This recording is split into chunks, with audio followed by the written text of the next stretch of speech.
ನಮಸ್ಕಾರ, ಸುದ್ದಿ ಸಮಯಕ್ಕೆ ಸ್ವಾಗತ. ಇದು ಲೋಕಲ್ ಎಕ್ಸ್‌ಪ್ರೆಸ್. ನಾನು ರಬಿಕಾ ಸುಮಂತ್. ಇದೀಗ ಮುಖ್ಯಾಂಶಗಳು. ಬೀದರ್ ನಗರದ ಓಲ್ಡ್ ಸಿಟಿಯಲ್ಲಿರುವ ಬಿಬಿಎಸ್ ಆಸ್ಪತ್ರೆಯಲ್ಲಿ ಅರ್ಧರಾತ್ರಿಯಲ್ಲಿ ಆಕ್ಸಿಜನ್ ಕೊರತೆ. ಸಿಪಿಐ ರಾಜಣ್ಣನವರ ಸಮಯ ಪ್ರಜ್ಞೆಯಿಂದ 14 ಜನರ ಪ್ರಾಣ ರಕ್ಷಣೆ. ಜಿಲ್ಲೆಯಾದ್ಯಂತ 2 ದಿವಸದಲ್ಲಿ 7,75,000 ಮಾಸ್ಕ್ ದಂಡ ವಸೂಲಿ. ಜನತೆ ಅನಗತ್ಯ ಓಡಾಟ ನಿಲ್ಲಿಸಬೇಕು. ಕೋವಿಡ್ ಮುಕ್ತ ಬೀದರ್ಗೆ ಸಹಕರಿಸಿ ಎಸ್ಪಿ ನಾಗೇಶ್ ಡಿಎಲ್. ಎರಡನೇ ಅಲೆ ತೀವ್ರ ಹರಡುವಿಕೆ ನಿಮಿತ್ತ ಕೋವಿಡ್ ವಾರ್ ರೂಮ್ ಬಲಪಡಿಸಿದ ಬೀದರ್ ಜಿಲ್ಲಾಡಳಿತ. ಹಾಸಿಗೆಗಳ ಮತ್ತು ಆಕ್ಸಿಜನ್ ಲಭ್ಯತೆ ಕುರಿತು ಮಾಹಿತಿ ನೀಡಲಾಗುತ್ತಿದೆ. Doctor Ramachandran R. ಸರ್ಕಾರದ ಸೌಲಭ್ಯಗಳನ್ನು ಸೋಂಕಿತರಿಗೆ ತಪ್ಪದೇ ತಲುಪಿಸಿ, ಸೋಂಕಿತರಿಗೆ ತೊಂದರೆಯಾಗದಂತೆ ನೋಡಿಕೊಳ್ಳಿ. ಶಾಸಕ ಶ್ರೀ ರಾಜಶೇಖರ್ ಪಾಟೀಲ್. ಬಿಎಸ್ಎಸ್ಕೆಗೆ ಮರು ವಿದ್ಯುತ್ ಸಂಪರ್ಕ ಕಲ್ಪಿಸಿದ ಕಾರ್ಖಾನೆಯ ನೂತನ ಆಡಳಿತ ಮಂಡಳಿ. ಬರುವ ಹಂಗಾಮಿನಲ್ಲಿ ಕೃಷಿಂಗ್ ಆರಂಭಿಸಲು ಪ್ರಯತ್ನಿಸಲಾಗುವುದು. ಶ್ರೀ ಸುಭಾಷ್ ಕಲ್ಲೂರ್. ವಾರ್ತೆ ವಿವರ. ಬೀದರ್ ನಗರದ ಓಲ್ಡ್ ಸಿಟಿಯಲ್ಲಿರುವ ಬಿಬಿಎಸ್ ಆಸ್ಪತ್ರೆಯಲ್ಲಿ ಕೋವಿಡ್ ನಿರ್ವಹಣಾ ಕೇಂದ್ರ ತೆರೆಯಲಾಗಿದೆ. ಅಲ್ಲಿ ಸುಮಾರು 14 ಜನ ಸೋಂಕಿತರು ಚಿಕಿತ್ಸೆ ಪಡೆಯುತ್ತಿದ್ದಾರೆ. ಇವರಲ್ಲಿ ಇಬ್ಬರಂತೂ ತೀವ್ರ ಗಂಭೀರ ಸ್ಥಿತಿಯಲ್ಲಿದ್ದರು. ಆದರೆ ಏಪ್ರಿಲ್ 3ರ ಮಧ್ಯರಾತ್ರಿ 12 ಗಂಟೆಗೆ ಇದ್ದಕ್ಕಿದ್ದ ಹಾಗೆ ಆಕ್ಸಿಜನ್ ಖಾಲಿಯಾಗಿದೆ. ತಕ್ಷಣವೇ ಆಸ್ಪತ್ರೆಯ ಸಿಬ್ಬಂದಿಗಳು ಸಿಪಿಐ ರಾಜಣ್ಣ ಅವರಿಗೆ ಕರೆ ಮುಖಾಂತರ ತಿಳಿಸಿದ್ದಾರೆ. ಕರೆ ಸ್ವೀಕರಿಸಿ ಮಾಹಿತಿ ಪಡೆದ ಸಿಪಿಐ ರಾಜಣ್ಣನವರು ತಕ್ಷಣ ಅವರ ಸಮಸ್ಯೆಗೆ ಸ್ಪಂದಿಸಿ ಹೋಟೆಲ್ ಮಯೂರಾದಲ್ಲಿ ವಾಸು ಆಸ್ಪತ್ರೆಯವರು ನಡೆಸುತ್ತಿರುವ ಕೋವಿಡ್ ಕೇಂದ್ರಕ್ಕೆ ಭೇಟಿ ನೀಡಿದಾಗ ಆಕ್ಸಿಜನ್ ಸಿಲಿಂಡರ್ ವ್ಯವಸ್ಥೆಯಾಗಿದೆ. ಸಿಪಿಐ ರಾಜಣ್ಣನವರ ಸಮಯ ಪ್ರಜ್ಞೆ ಮತ್ತು ಕರ್ತವ್ಯ ನಿಷ್ಠೆಯಿಂದ ಸೋಂಕಿತರ ಪ್ರಾಣ ಉಳಿದಿದೆ. ರೋಗಿಗಳೆಲ್ಲರೂ ಸುಮಾರು 50ರಿಂದ 60 ವರ್ಷ ವಯಸ್ಸಿನವರಾಗಿದ್ದರು. ಸಮಯ ಪ್ರಜ್ಞೆ ಮೆರೆದ ರಾಜಣ್ಣನವರಿಗೆ ಸೋಂಕಿತರ ಕುಟುಂಬದವರು ಹಾಗೂ ಸಾರ್ವಜನಿಕರು ಎಲ್ಲೆಡೆ ಅಭಿನಂದನೆಗಳ ಮಹಾಪೂರ ಸಲ್ಲಿಸಿದ್ದಾರೆ. ಆತ್ಮೀಯರೇ, ಹೋಮ್ ಕ್ವಾರಂಟೈನ್ನಲ್ಲಿ ಇರುವವರು, ಮನೆಯಲ್ಲೇ ಚಿಕಿತ್ಸೆ ಪಡೆಯುತ್ತಿರುವವರು ದಯವಿಟ್ಟು ಆಕ್ಸಿಜನ್ ಮುಗಿದ ತಕ್ಷಣ ಸಿಲಿಂಡರ್ಗಳನ್ನು ಮನೆಯಲ್ಲಿ ಇಟ್ಟುಕೊಳ್ಳದೆ ರಿಫಿಲ್ಗಾಗಿ ವಾಪಸ್ ಕೊಡಬೇಕು. ಆಕ್ಸಿಜನ್ ಮುಗಿದರೂ ಸಿಲಿಂಡರ್ಗಳನ್ನು ಹಾಗೆಯೇ ಮನೆಯಲ್ಲೇ ಇಟ್ಟುಕೊಂಡು ಕುಳಿತರೆ ಆಕ್ಸಿಜನ್ ಅಭಾವ ತಲೆದೋರುತ್ತದೆ.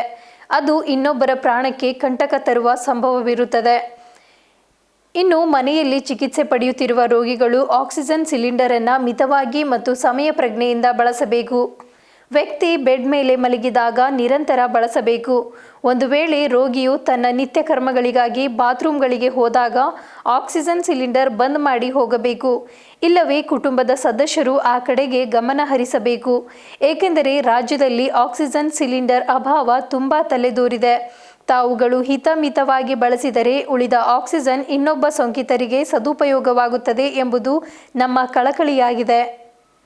ಏಪ್ರಿಲ್ 2 ಮತ್ತು 3ನೇ ತಾರೀಕಿನಂದು ಜಿಲ್ಲೆಯಾದ್ಯಂತ ಅನಗತ್ಯವಾಗಿ ಓಡಾಡುವವರ ಮೇಲೆ ಪೊಲೀಸ್ ಇಲಾಖೆಯು ದಂಡ ವಿಧಿಸಿ ಬರೋಬ್ಬರಿ 7,75,000 ರೂಪಾಯಿ ದಂಡ ವಸೂಲಿ ಮಾಡಿದೆ.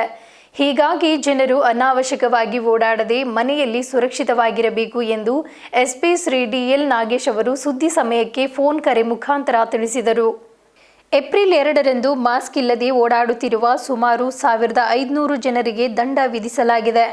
ಏಪ್ರಿಲ್ 3ರಂದು ಸುಮಾರು 1,600 ಜನರಿಗೆ ಮಾಸ್ಕ್ ದಂಡ ವಿಧಿಸಲಾಗಿದೆ. ಆದ್ದರಿಂದ ಇದು ಜನರ ಸುರಕ್ಷತೆ ಸಲುವಾಗಿ ವಿಧಿಸಲಾಗಿದೆ. ಜನರು ಅನಗತ್ಯವಾಗಿ ರಸ್ತೆಗಿಳಿದು ಓಡಾಡಬಾರದು. ಕುಟುಂಬದ ಸುರಕ್ಷತೆಯ ಜೊತೆಗೆ ನಿಮ್ಮ ಪ್ರಾಣ ಕಾಪಾಡಿಕೊಳ್ಳಿ ಎಂದು ನಾಗೇಶ್ ಅವರು ಸುದ್ದಿ ಸಮಯ ಮುಖಾಂತರ ಜನರಿಗೆ ಮನವಿ ಮಾಡಿಕೊಂಡಿದ್ದಾರೆ. ಸರ್ಕಾರಿ ಆಸ್ಪತ್ರೆಯಲ್ಲಿ 3 ಜನ ಪಿಎಸ್ಐ ಅವರಿಗೆ ಕರ್ತವ್ಯದಲ್ಲಿ ಕಳುಹಿಸಲಾಗಿದೆ. ತಾಲೂಕಾ ಕೇಂದ್ರಗಳಲ್ಲೂ ಉತ್ತಮ ಭದ್ರತೆ ಒದಗಿಸಲಾಗಿದೆ. ಈಗಾಗಲೇ ಪೊಲೀಸ್ ಇಲಾಖೆಯಲ್ಲಿ 92% ಜನರಿಗೆ ಮೊದಲನೇ ಡೋಸ್ ಕೋವಿಡ್ ಲಸಿಕೆ ನೀಡಲಾಗಿದೆ. ಅಲ್ಲದೆ 2ನೇ ಡೋಸ್ ಕೋವಿಡ್ ಲಸಿಕೆ ಕೂಡ 82% ಪೊಲೀಸ್ ಸಿಬ್ಬಂದಿಗಳಿಗೆ ಒದಗಿಸಲಾಗಿದೆ. ಆದ್ದರಿಂದ ಯುವಕರು ಸೇರಿದಂತೆ ಪ್ರತಿಯೊಬ್ಬರೂ ಕೂಡ ಕೋವಿಡ್ ಲಸಿಕೆ ನೋಂದಣಿ ಮಾಡಿಸಿ ಎಲ್ಲರೂ ಲಸಿಕೆಯನ್ನು ಪಡೆಯಿರಿ. ಕೊರೋನಾ ವಿರುದ್ಧ ಹೋರಾಟ ಮಾಡಿ ಎಂದು ಮಾನ್ಯ ಜಿಲ್ಲಾ ಪೊಲೀಸ್ ಅಧೀಕ್ಷಕರಾದ ಶ್ರೀ ಡಿಎಲ್ ನಾಗೇಶ್ ಅವರು ಫೋನ್ ಕರೆ ಮುಖಾಂತರ ಸುದ್ದಿ ಸಮಯಕ್ಕೆ ತಿಳಿಸಿದರು. ಜಿಲ್ಲೆಯ ಪ್ರತಿಯೊಬ್ಬರೂ ಮಾಸ್ಕ್ ಇಲ್ಲದೆ ಓಡಾಡಬೇಡಿ. ಪದೇ ಪದೇ ಕೈ ತೊಳೆಯಿರಿ. ಸ್ಯಾನಿಟೈಸರ್ ನಿರಂತರವಾಗಿ ಬಳಸಿರಿ. ಯಾವುದೇ ವ್ಯವಹಾರ ಮಾಡುವಾಗ ಸಾಮಾಜಿಕ ಅಂತರ ಕಾಯ್ದುಕೊಂಡು ಎಚ್ಚರಿಕೆಯಿಂದ ವರ್ತಿಸಿ. ಆಸ್ಪತ್ರೆ ಪ್ರಾಣಾಪಾಯ ಚಿಕಿತ್ಸೆ ವ್ಯವಸ್ಥೆ ಆಗಲಿಲ್ಲ ಎಂದು ನಂತರ ಹಾರಾಟ ನಡೆಸುವುದಕ್ಕಿಂತ ಮೊದಲು ಮನೆಯಲ್ಲೇ ಸುರಕ್ಷಿತವಾಗಿರುವುದು ಒಳ್ಳೆಯದು ಎಂಬುದು ಸುದ್ದಿ ಸಮಯದ ಕಳಕಳಿ ಕೂಡ ಆಗಿದೆ. ಬೀದರ್ ಜಿಲ್ಲೆಯಲ್ಲಿ ಕೊರೋನಾ ವೈರಸ್ ಹರಡದಂತೆ ನಿರ್ವಹಿಸಬೇಕಾದ ಕಾರ್ಯಕ್ಕೆ ಹೆಚ್ಚಿನ ಸಂಖ್ಯೆಯಲ್ಲಿ ಅಧಿಕಾರಿಗಳನ್ನು ನಿಯೋಜಿಸುವ ಮೂಲಕ ಬೀದರ್ ಜಿಲ್ಲಾಡಳಿತವು ಜಿಲ್ಲಾ ಕೋವಿಡ್ ವಾರ್ ರೂಮ್ ಕಾರ್ಯವನ್ನು ಬಲಪಡಿಸಿದೆ. 3 ಅಧಿಕಾರಿಗಳ ತಂಡಗಳಿಂದ Bidar Covid war room 24x7 ಕಾರ್ಯನಿರ್ವಹಣೆ ಮಾಡಲಿದೆ. ದೂರವಾಣಿ ಮೂಲಕ ಸಾರ್ವಜನಿಕರಿಗೆ ಕೋವಿಡ್ಗೆ ಸಂಬಂಧಪಟ್ಟ ಮಾಹಿತಿಯನ್ನು ಒದಗಿಸಲಾಗುತ್ತಿದೆ.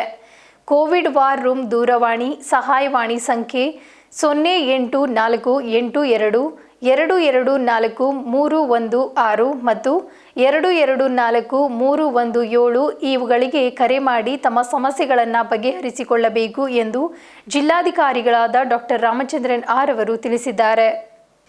ಬೀದರ್ ಜಿಲ್ಲೆಯಲ್ಲಿ ಕೋವಿಡ್ಗೆ ಸಂಬಂಧಪಟ್ಟ ಸಮಗ್ರ ಮಾಹಿತಿ ಸಂಗ್ರಹಣೆ, ಕೋವಿಡ್ ಆಸ್ಪತ್ರೆ ಮತ್ತು ಕೋವಿಡ್ ಕೇಂದ್ರಗಳಲ್ಲಿ ಹಾಸಿಗೆಗಳ ಲಭ್ಯತೆ ಮಾಹಿತಿ ಮತ್ತು ಕೋವಿಡ್ ಆಸ್ಪತ್ರೆಯ ಆಕ್ಸಿಜನ್ ಲಭ್ಯತೆಯ ಮಾಹಿತಿ ನೀಡಲಾಗುತ್ತದೆ.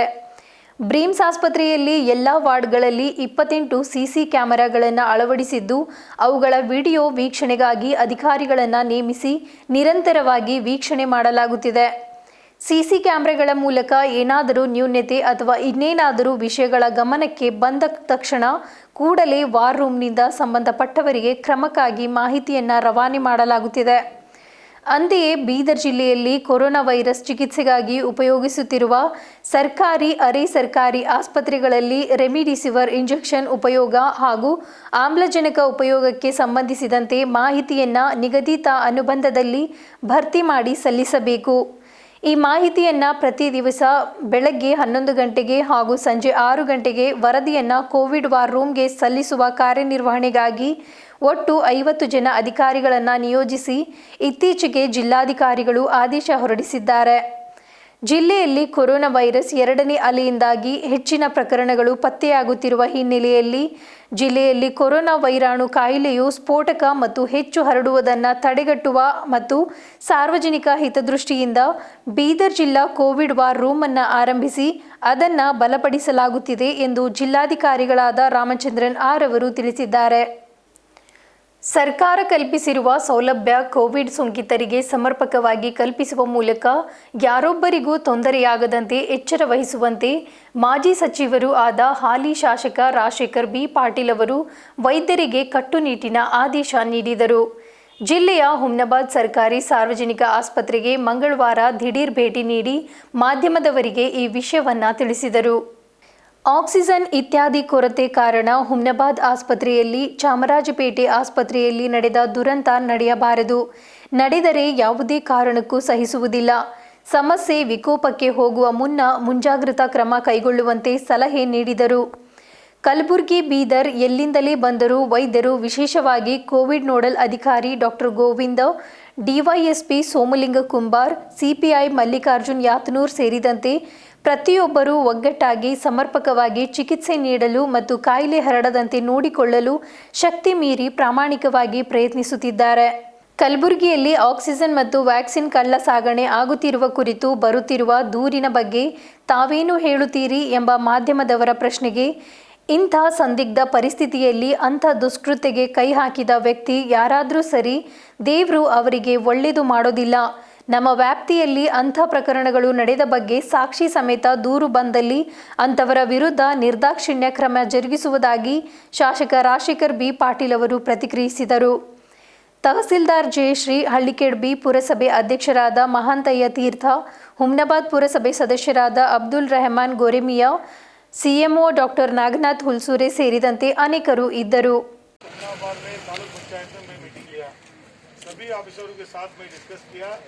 ये कोविड महामारी का क्या चल रहा, कितना पेशेंट्स है, क्या क्या है, वो मैं सब मीटिंग करने के बाद आज बीदर डिप्टी कमिश्नर के साथ में बात किया. जो यहाँ पर 41 पेशेंट है, उसमें 40 पेशेंट ऑक्सीजन के ऊपर है. आज ऑक्सीजन के वास्ते जो सेडम को भेज देते हैं, सेडम से नहीं दिए. फिर अभी गुलबर्गा से देंगे, वो तो गुलबर्गा से नहीं दिए. अभी मैं डिप्टी कमिश्नर को बात करने के बाद हैदराबाद से कुछ सिलेंडर्स आए, वो बीदर में है. बीदर को पहुंचे, बीदर से हम कुछ ही देर में हम वहाँ से भेजेंगे. वो बताएं. आपको कल मालूम है जो मैसूर चामराजपेट में कल जो ऑक्सीजन दुरंत से 24 लोगों का देहांत हो गया. लेकिन आज हुमनाबाद में मैं वही डॉक्टर के साथ वही डिस्कस किया जो चामराजपेट में होगा वो यहाँ पर नहीं होना चाहिए। वो लोगों को सभी सुव्यवस्थित होना चाहिए। जो जिलाडಳಿತ है, सरकार है, जो आज मेरे साथ और हुमनाबाद के डीएसपी है, जो तहसीलदार है, जो नोडल अधिकारी गोविंदराव जी है, सर्कल इंस्पेक्टर है, हमारे म्यूनसिपल के सदस्य गोरेमिया जी है और हनीकेट पूर्व समिति के अध्यक्ष भी मेरे साथ है। सभी लोग मिलकर यहाँ पर जो व्यवस्था है, जो डॉक्टर लोगों को मैं सजेशन दिया हूँ कि ऑक्सीजन वजह से कोई पेशेंट को कुछ होना नहीं चाहिए। और डॉक्टर जो बता रहे, जो यहाँ पर जो पेशेंट्स आ रहे बहुत ही क्रिटिकल पेशेंट्स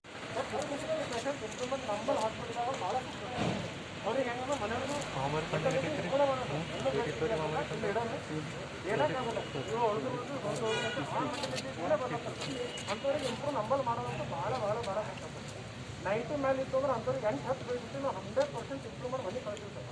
85, 86, 87 ಇಂಪ್ರೂವ್ ಇತ್ತು, ಅದನ್ನು ಮಾಡ್ತಾರೆ. 85, 86 ಇತ್ತು, ಡಯಾಬಿಟಿಕ್ ಇತ್ತು ಅಂದ್ರೆ ಇಂಪ್ರೂವ್ಮೆಂಟ್ ಆಗ್ಲತ್ತಿಲ್ಲ ಸರ್. ಟೋಟಲಿ ಇಂಪ್ರೂವ್ಮೆಂಟ್ ಆಗ್ಲತ್ತಿಲ್ಲ. ಯಾಕಂದ್ರೆ ಕೂಡ ಇಂಜೆಕ್ಷನ್ ಶುಗರ್ ಹೆಚ್ಚು ಮಾಡಬೇಕು ಸರ್. ಶುಗರ್ ಮಾನಿಟರ್ ಮಾಡ್ಕೊಂಡು ಇಂಜೆಕ್ಷನ್ ನಮ್ಮನ್ನ ಹಾಕ್ಲತ್ತಿಲ್ಲ ಸರ್. ಏನ್ರಿ ಡಾಕ್ಟ್ರೆ, ವಾಟ್ ಇಸ್ ಯುವರ್ ಒಪಿನಿಯನ್? ಈಗ ಒಳಗಡೆ ಇದ್ರಿ, ಅವ್ರು ನೋಡ್ತಾ ಇಲ್ಲ ಮಾಡ್ತಾ ಇಲ್ಲ ಅಂತ ಹೇಳ್ತಾರೆ ಜನ.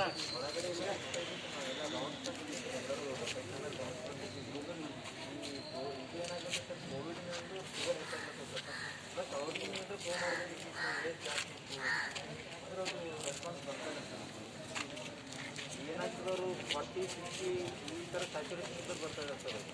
ಅವರಿಗೆ ಹೈಟ್ ಇರೋದ್ರಲ್ಲಿ ನಮ್ದು ಏನು ಹೇಳಿದ್ರು, ಭಾಳಷ್ಟು ಪೇಷಂಟ್ಸ್ ಬ್ಯಾಡ್ ಕಂಡೀಷನಲ್ಲಿ ಬರ್ತಾ ಇದ್ದಾರೆ ಅಂತ ಹೇಳಿದ್ರು. ಬರ್ತಾ ಇದ್ದಾರೆ ಸರ್. ಅದು ಕರೆಕ್ಟು. ಬಟ್ ಈಗ ನಾನು ಹೇಳ್ತಕ್ಕಂಥದ್ದು ಪೇಷಂಟ್ಸ್ ಏನು ಕೂಗಿದೆ, ಆಕ್ಸಿಜನ್ ಎಷ್ಟು ಕೊಡಬೇಕು ಅಷ್ಟು ಕೊಡ್ತಾ ಇಲ್ಲ. ಇವನೇನು ಹೇಳ್ತಾನೆ ಹುಡುಗ, ಅವನಿಗೆ ನಮ್ಮ ಪೇಷಂಟ್ ನಮ್ಮ ಅಣ್ಣಗೆ ಎಷ್ಟು ಆಕ್ಸಿಜನ್ ತಗೋದು ಆಕ್ಸಿಜನ್ ಕೊಟ್ಟಿಲ್ಲ, ನಾವು ಹೇಳ್ಬೇಕು ಅವರಿಗೆ ಆಕ್ಸಿಜನ್ ಇಂಪ್ರೂವ್ ಮಾಡಿ. ಅದು ಮಾಡಬೇಡಿ, ಯಾಕಂದ್ರೆ ಆಕ್ಸಿಜನ್ ಫೀಲ್ ಹೋದ್ರು ಅಂಬೋದು ಬೇಡ. ಈಗ ಆಕ್ಸಿಜನ್ ಇಲ್ಲ, ಅದಕ್ಕೆ ಬೀದರ್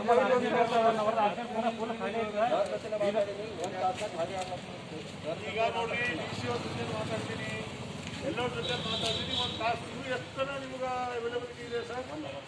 ಇನ್ನು 1 hour ಆಗುತ್ತೇನಾ?